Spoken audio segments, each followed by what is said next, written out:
I'm Sarah Simon, the Mint Gardener, and today I'm going to be teaching you how to paint with watercolor.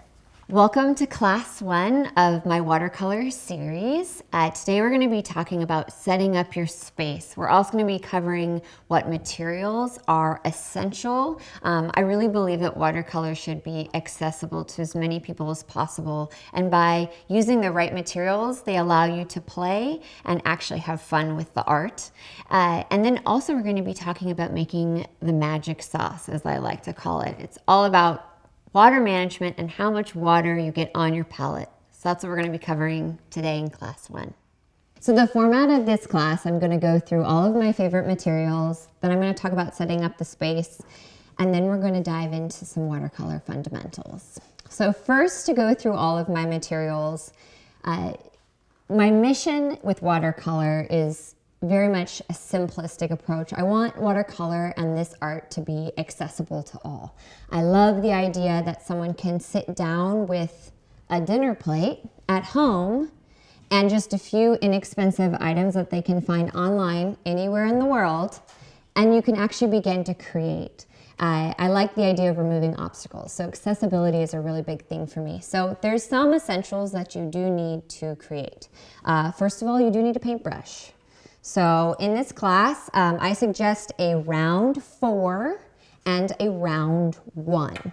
The round is only called a round because it's where the bristles meet the metal. Right there next to the ferrule is where it's round, and so therefore round 4. So you'll see large watercolor pieces, and it's a round 20 with people just spanning the entire piece. That's a larger brush, but it's still a round.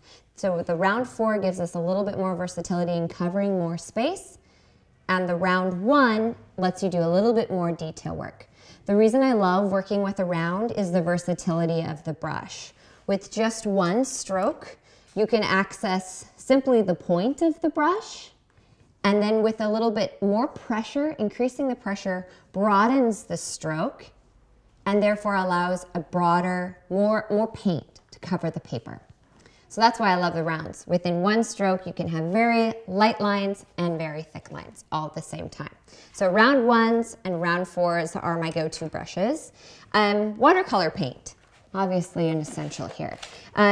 This is the Reeves set of 24. The last time I checked on Amazon, it was $10. You get the access to 24 paints. This is how I started. They're student grade, but they're wonderful. They've got beautiful pigmentation.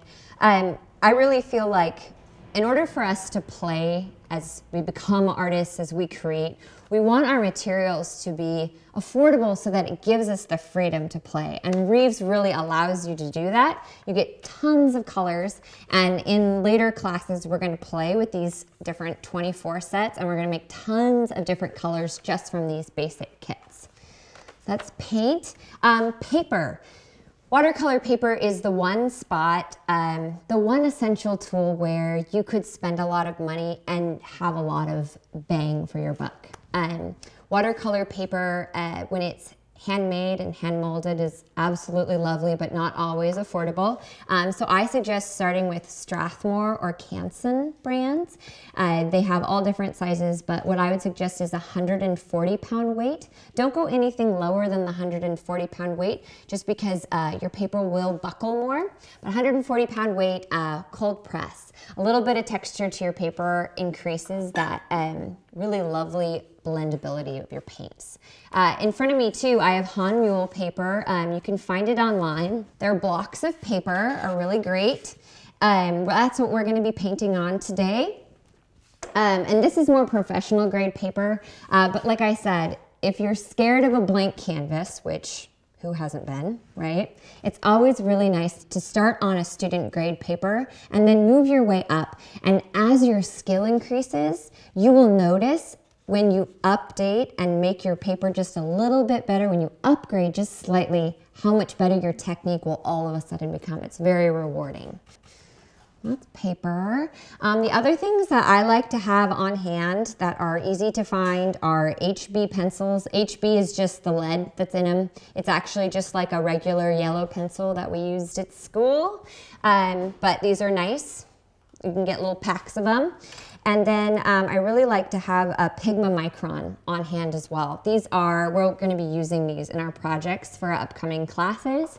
And then erasers. This guy right here, the Art Gum Eraser, is actually made to absorb graphite. So it's a really fabulous eraser. You can get packs. Some people really prefer these other kinds, but these are great. And it's just the Prismacolor erasers that you can find online. And then paper towels we're going to be using. Most people have those lying around, or a napkin. But the last one that I like to really highlight is your palette. These are actually our old dinner plates. So I love using a dinner plate to paint on, especially in a class. Actually, all the time. This is what I use all the time. The beauty of this is that every time I want to return to a specific color that was created with the blending of all the different paint, it's right there ready to be reanimated with water. That's another thing I love about watercolors. You can constantly reanimate and revisit your paint. Another reason I love working with communal palettes is the people sitting next to you might mix a few colors that you hadn't even thought of mixing. And it's really fun to play together, but then also the water, when the plate is slightly slanted, the water rolls in and blends the colors together in ways that are unexpected. And sure, sometimes it gets a little bit muddy, but muddy can be really fun and really interesting and a really nice neutral to work with. The only other thing that we have on our table is also a mason jar. I had these laying around because we garden and we like to can jam and do canning and jamming, but they're fabulous, and really any water holder will work as long as it's see-through, so you can kind of monitor the color of your water. I will work with a pretty muddy water. There is an adage or an old saying that says that if you wouldn't put your goldfish in it, you shouldn't be painting from it. But sometimes working from a muddy water can be really interesting. But yeah, it's art. Don't make too many rules for yourself. Feel free to approach these materials and play. All right, something else that I get asked very often is, how do you set up your space? Many people have come and asked me if they can see my beautiful home studio. And as much as I'd like to claim studio life is where I create all the time, oftentimes I'm sitting at my great-grandmother's old writing desk in the middle of our living room, or I am sitting in a dark bedroom painting so that my 3-year-old will nap. So what I've learned is remove as many obstacles as possible. So I actually got a little rolling IKEA cart, and I take my palette with me and all my favorite brushes, and I just kind of roll my cart along wherever I need to create in the room or in the house, even outside. I've dragged it out to the greenhouse. So it was really an interesting experience. I won't do it again, but it was really fun. So I believe setting up your space is really having the essential materials that you want to use to create, allowing yourself to play, and not worrying about a perfect space, but worrying about what's going on in the paper. All right, so we're going to be talking about our watercolor fundamentals. These fundamentals are they're techniques that I use over and over and over again. Whether, like I said, you're creating a sunset or painting a pet portrait or just simply practicing a wash, I find they're actually very mindful activities that when you don't know what to paint, oftentimes there's a painter's block. Just starting with the fundamentals will actually get your brain engaged and the paint flowing, and ideas really do follow once you've taken a seat and you've made the effort to begin. So the fundamentals we're going to talk about today are a wash, wet and wet, and then a graded wash. And then we're going to use what we've learned to do a really fun project. We're going to be painting some striped cards. So to begin a watercolor wash, a lot of people ask me, how much water goes on my paper? How much water is actually in my paintbrush? And how much water is on my palette? And really, the secret to creating a beautiful watercolor piece is starting with your palette. You need to make your magic sauce on your palette before it ever touches your paper. I found as I've been teaching my classes over the last couple of years, people enjoy analogies, especially when it comes to doing something maybe a little bit uncomfortable or foreign.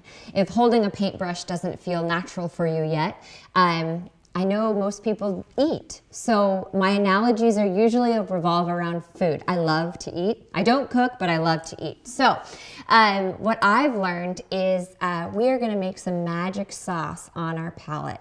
And my analogy with food is actually soy sauce with wasabi.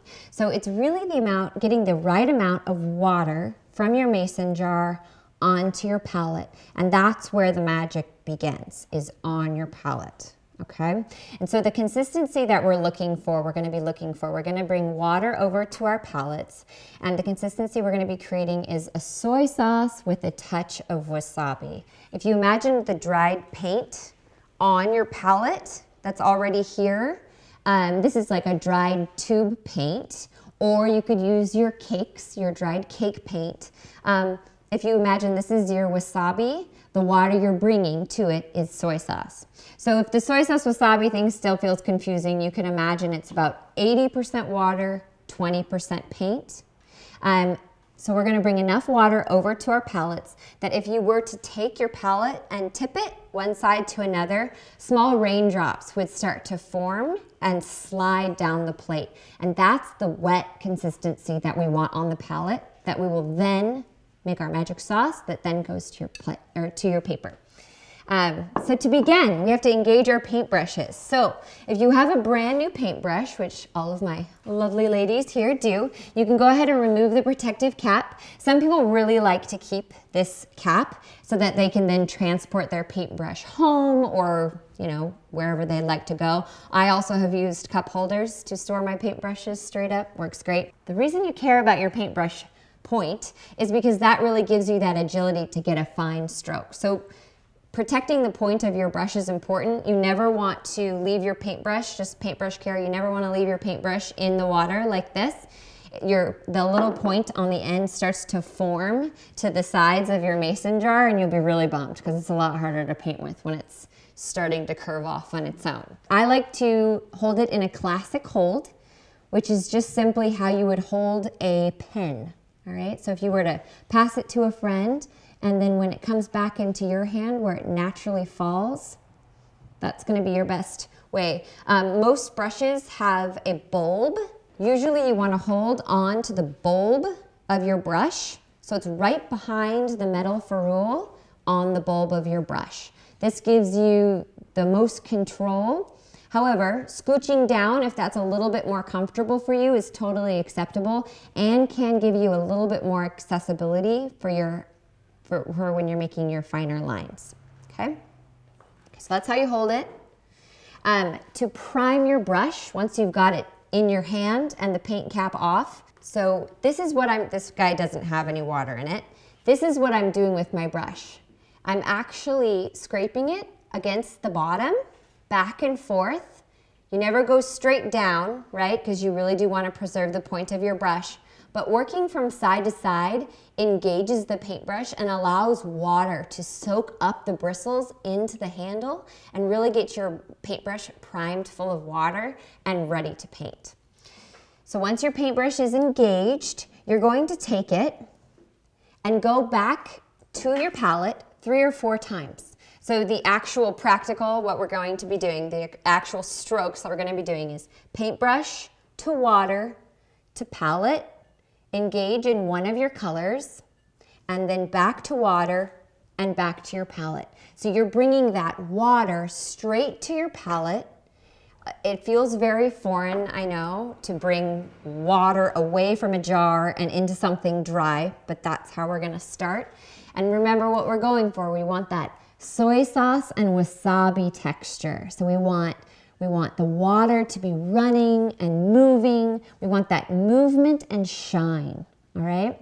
So if you were to, I'll borrow this from you, Samantha. If you were to take your plate, your palette again, and move it around, you want those raindrops to form. So we'll get some water on our palettes and I'll show you what we want. So here we have a completely dry palette, all right? So we're gonna follow that same technique. So I'm gonna engage my paintbrush and get water over here. And you can see I'm not being timid about this. I'm really getting in there. I'm stirring it up. I'm engaging the bristles all the way down to the ferrule, pressing down fully with full pressure so that I can really start to get some movement. I think that was 4 times I went back and forth. So now, as you can see, do you see those raindrops coming down? So we have a nice amount of water that's moving on the palette. This is going to be a constant renegotiation with water. So every time you're introducing a new color, even while you're using the same color as you're painting, you're going to be constantly going back to your palette to make sure that your magic sauce has that watercolor wasabi movement, so that when you bring this to your paper, there is that movement beforehand. That enables your paint to actually move on your paper in a lovely way. I've been asked, good question, why don't I just use an eyedropper or, just cheat a little bit, throw a little bit of water on here? And you absolutely can, especially if you're painting a really large piece. But for us today, we're not painting very large pieces. They're all going to be on the 8.5 by 11. And also, if you introduce too much water to your pigment, to your paints, you can water them down much quicker. So by slowly introducing water and kind of waking up each color as you go, you enable the paints to stay more solid, longer, and keeping them to that true pigment, less muddy, quicker. So once you feel like you have that 80% water, 20% paint, you've got some nice movement on your plate, you're ready to start painting a watercolor wash. So a watercolor wash is simply a translucent layer of color on your paper. Let me show you some examples of some really lovely washes we've done. All right, these are different washes, different layered washes. Here's some more washes, and here's some more. And what we're going to be doing with the class today is actually 3 different boxes: the wash, the wet and wet, and then a graded wash. So for our audience at home, when you guys are wanting to do this, all you need to do is get a watercolor piece of paper. So remember, 140-pound weight, cold press, and you're going to draw 3 boxes, and then you can label them a wash, wet and wet, and a graded wash so that you can access that later, okay? So that's what we're going to be creating today in those 3 spaces. Here's my nice blank one. This is what you guys can emulate at home, and then add wash, a wet and wet, and a graded wash. So the steps for a watercolor wash, again, it's a translucent layer of color on your paper. So you're going to engage your brush. It's already wet. You're going to soak in some water. Then you're going to go to your magic sauce that you've just created that has a lot of that movement and shine. And shine is when you do this. See that reflection, the light? All right, movement and shine. And left to right strokes across your paper, back and forth, until the paper starts to kind of show up between the paint. Then you're going to go wash, or you're going to go your water, your paint, your magic sauce, and then back to your same watercolor wash. And then your next strokes are all going to be water. To fill up your box, you're going to again be just adding more and more water. So again, those steps were paintbrush to sauce to paper, paintbrush to water to sauce to paper, and then water. And what you learn quickly with watercolor is your paint will move to where your water is. Your water quickly becomes the boundary where your paint will move. So as you are creating this wash, notice to smooth lines, you add more water. Water is your boundary. So to create a flat wash, you want it all to be the same color. So as we're bringing water to our paper, you should be able to pick up your paper. Do you see how this raindrop is forming right at the corner of my paper? And if I were to move my paper all the way around, the raindrop stays within the water boundary that I've created. okay? So there's not so much water on this that it's a biodome. I don't have so much water that it's gonna run off. I have just enough water so that there's movement and shine. So as this begins to dry, the paint will move into the paper as the water evaporates slowly in an even way, all right? And that will give you a nice wash.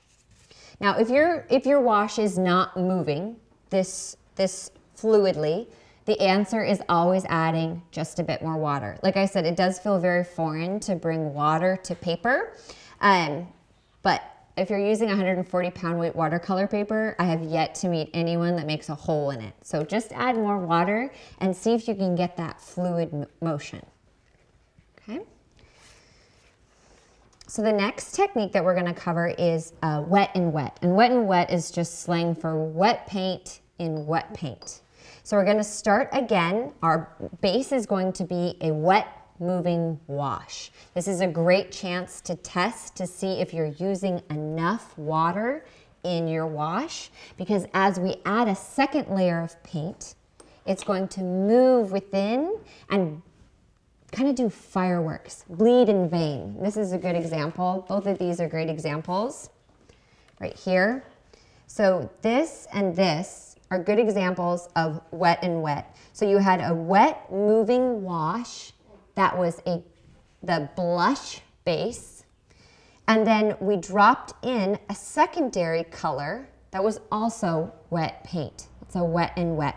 And if your things aren't moving, I'm going to teach you how to make it move, okay? So what you want to do is you want to start out with a wash that's in a lighter color, and you want a lot of movement and shine, okay? Remember, we're working in that soy sauce, wasabi texture. We're grabbing, so what you're going to probably need to do is reanimate your palettes. Make sure your palette is also still moving as you create.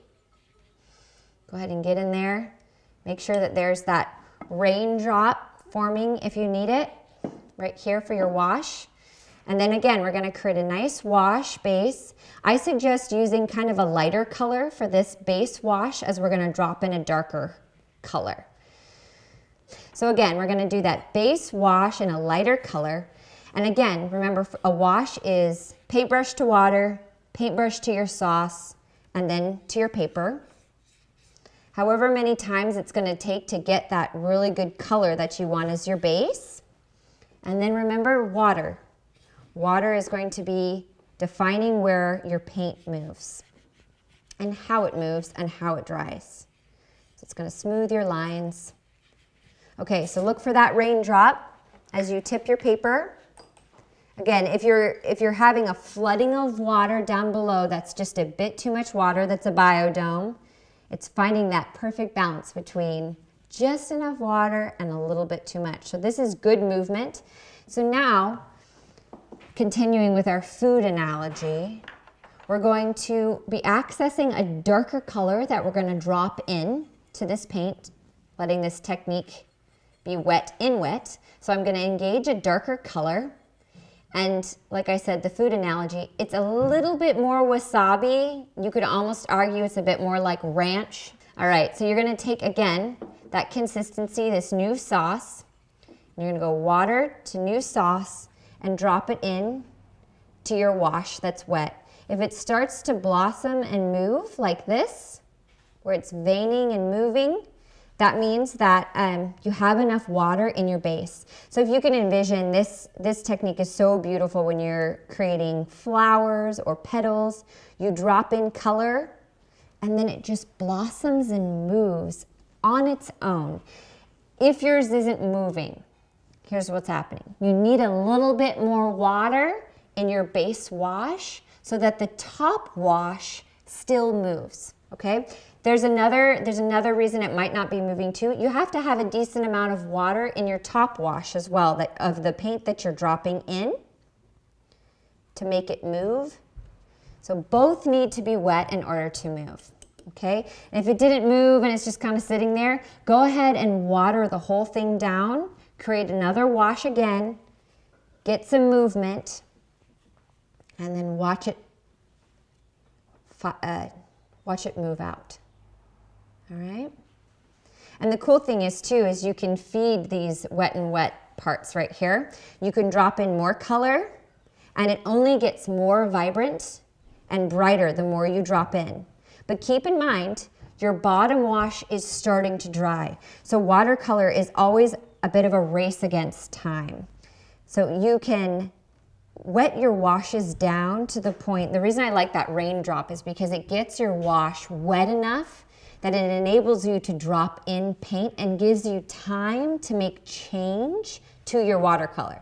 So if you think about it, if your base wash is starting to dry, you can't drop in more color or add any color gradation because the change isn't going to be smooth and flowing like watercolor paint. You'll get hard lines, right? So the key is, again, just using a little bit more water and then you have more time to make changes. So that is the wet and wet technique. The last technique we're going to play with is a graded wash. A graded wash is basically washes built on top of one another. So we learned that first wash has movement and shine, which enables that secondary wash with a wet and wet to be added so that you can add really beautiful grades and color. And then the graded wash just takes it one step further. So you can see the base wash is that nice creamy color peach. The secondary layer is another wash, but it's just a combination of Payne's gray and the peach, just slightly. I'm going to show you how to do that. And then the third wash that's added is just a little layer of Payne's gray. So again, they're all that soy sauce and wasabi mixture with a little bit of paint added in, right? But they blend together smoothly because that base wash has enough water. So it all, again, has to come back to the amount of water on your palette that you are first creating, okay? So we're gonna create a graded wash here. The steps to do a graded wash, again, you start with that base wash. So it's water to palette for your magic sauce to paper, and you're gonna wanna get that base wash, your lightest color, and you're gonna wanna cover that whole square area. Then for your secondary wash, you're going to create a color in between both your light and your dark. So to do that, again, magic sauce, it begins on the palette, water to your mason jar. You're gonna grab a little bit of your paint of the light color and a little bit of the dark and combine them together on your palette by mixing water and animating and making sure that middle color is awake. And then you're gonna add that wash, that secondary wash, to your first wash, okay? So we're just gonna take it step by step. So your first layer is your lightest color wash. And remember, movement and shine for this guy.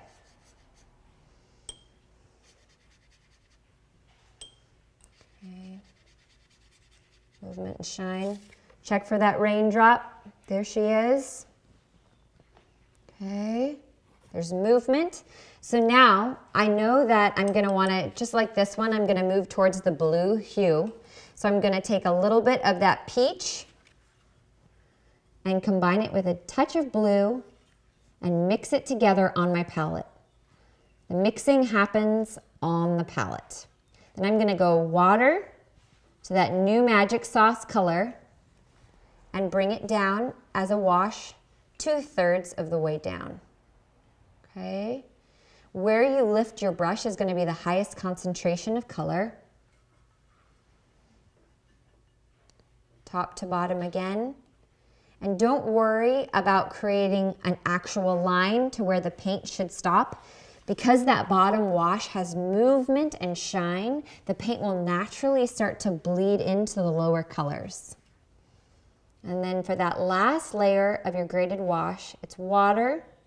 Grab that dark color and go across the top and just about 1/3 of the way of a wash. And again, where you lift your paintbrush will be the highest concentration of color. So that you have 3. So you have the darkest, the medium tone, and the lightest. So if you think about this again in relation to a really lovely leaf or a flower, you've been able to add a dark tone all the way to light, just within one wash space, one small boundary. Okay, now we're gonna use these fundamental techniques to create some projects, to create an actual piece. All right, so you can go ahead and let these place these aside, let them dry. That's what's really fun about watercolor. Things change as they dry, and learning to walk away and let it paint and move, it's really lovely. And not coming back to revisit it too many times is actually, it's a learned skill. So just trust me, walk away. You will be happy. It'll be lovely when you leave it for a little bit. So we are going to use regular watercolor paper again. So we've transitioned to just a small piece of 140 pound weight watercolor paper. I like cold press because you can feel that texture, so you always know what side to paint on. Always helpful. You want to paint on the rougher side. And this is what we're going to be creating. So fun little lined pieces, okay? You can trace little things in the center, lines, and if you're feeling like lines aren't your thing, we can do a bit more abstract. So we're going to play and use all three of these techniques that we just learned and create these. And what we'll do is we'll paint the whole thing, and then at the end you can find a little folding point and then bend it and it becomes a nice card. Okay, so what we learned with creating these technique sheets is paint moves within whatever water boundary you've created. Obviously, these boundaries are rather small, right? So we wanted a watercolor drop that moved around the boundary of this space. Obviously, for these smaller boundaries, because that's what this is, a long line is just a long boundary, okay? We just want a little bit less water. So we're still creating that magic sauce on the palette.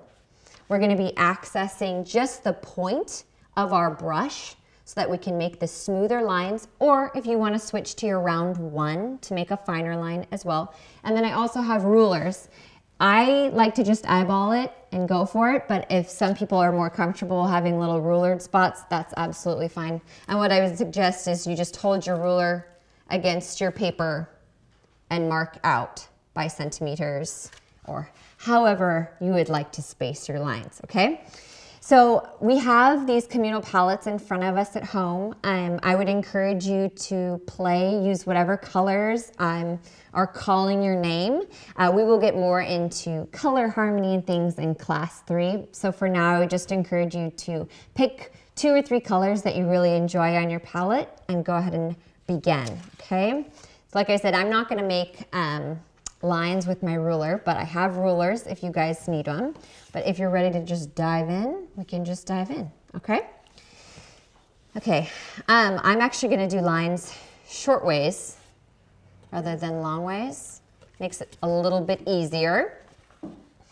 And again, we're gonna engage the palette. Now remember, paint moves to where the water is. So we're going to go water to my engaged palette, and we're going to draw our hand across the paper as evenly as possible. With the lightest pressure, I'm dragging my boundary all the way across. Now I was able to make it with just enough paint to where I don't need to go back. So if you need to, feel free to drop back in. And the neat thing is, this water boundary is still wet. So you can use your wet and wet technique to simply touch where the line is, and you can drop in color in order to add paint while it's wet. Again, the key is while it's wet. You can increase the thickness of the line, and you can also drop in a little bit more color so that your line becomes dark and light within its actual boundary. So these are nice thin boundaries. You can alternate it with a thick boundary by pressing more on your brush. This is a great chance to play with your brush and get more comfortable with the versatility. So see here, I just ran out of my water and my paint mixture. So I'm gonna go back to my palette, grab some of that magic sauce, and while this is still wet, I can drop into the boundary that I'm creating and drag it across. All right. Now sometimes you run out of water, and that's okay. And seeing a little bit of the texture of the paper come through can be really lovely. Now again, my top boundary, my top line is still wet. The reason I can tell that is because it's still shiny, all right? So I can still drop in color. It's slowly drying. So this is the time you can make changes to watercolor while things are wet. So I'm going to go ahead and drop in color as I go, alternating colors and thicknesses.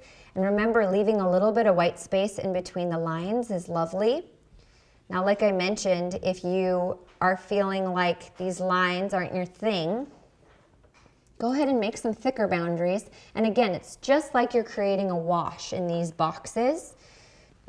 So here's where we're gonna create a little bit of a thicker of a boundary, right? More like my wash box. So I'm increasing the pressure of my brush, which increases the stroke. And you can see the paper coming through. So that means that's my signal that I need to go to my water, into my magic sauce here, and drag it along. Pick up where I left off and smooth it in. There's that nice thicker boundary.